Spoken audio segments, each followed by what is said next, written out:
So late last year, these two kittens were added to the family. As you can see, at first they didn't get along, but after a while they became friends. It hasn't always been easy, but they've been a joy to have around. They've been so great recently that I thought I'd reward them with a special dinner. And on that menu, some fresh Rocky Mountain whitefish. The first step in obtaining fresh fish is to locate them.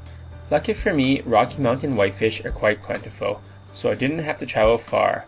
I made sure to check the regulations in my area to ensure I was within the regulations.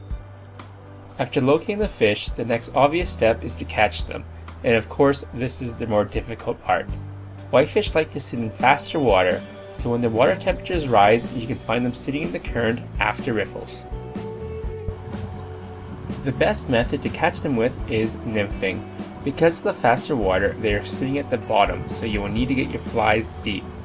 I'm using a 9-foot 6-inch 4-weight rod with a pair of nymphs under an indicator. I wasn't having much luck in the last run, so I decided to move on. Moving on is such an important part of fishing.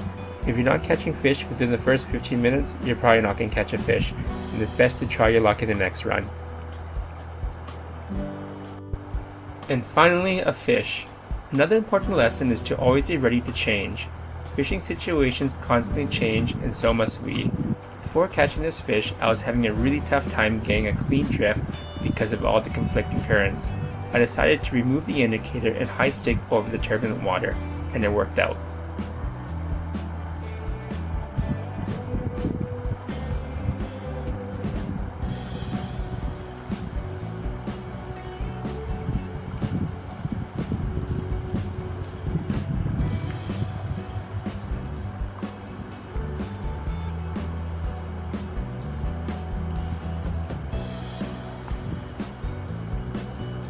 The regulations for this stream dictate that Rocky Mountain whitefish can be retained if they are greater than 30 centimeters, and in this case, it is. So it looks like there will be a feast tonight.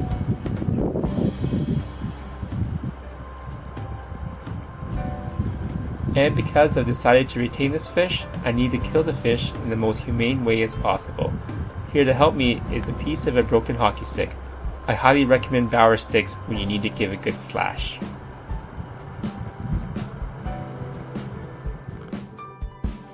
I've read a number of conflicting thoughts on what parts of fish cats can actually eat.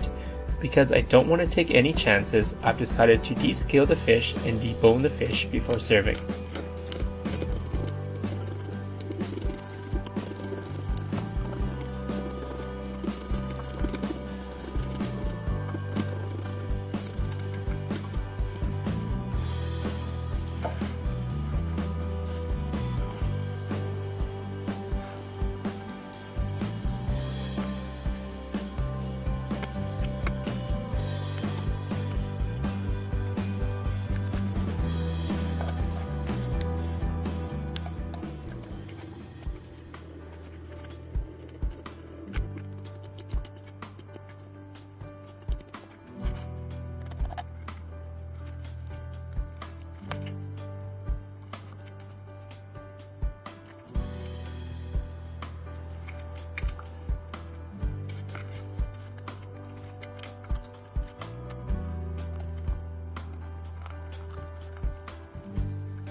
And there we have it, fish ready to serve.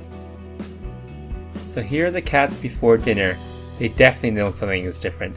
They smell something in the bag.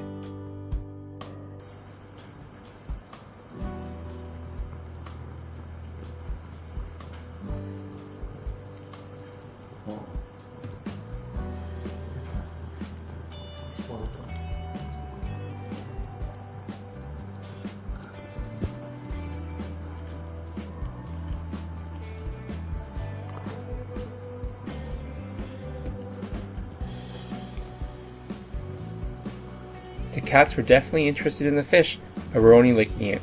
We decided to cut the fish into smaller pieces.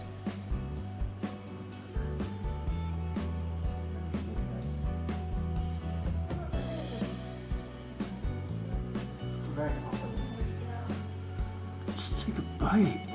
Come on. Not much change. Now we decided to see if they like boiled fish instead. As you can see, the boiled fish isn't doing much better. Now we thought we'd flake up the fish.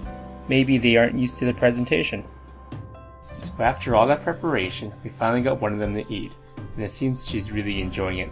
It's too bad they both couldn't share the meal together, but at least there'll be leftovers for this one. So that concludes the special cat dinner. Once again, thanks for watching.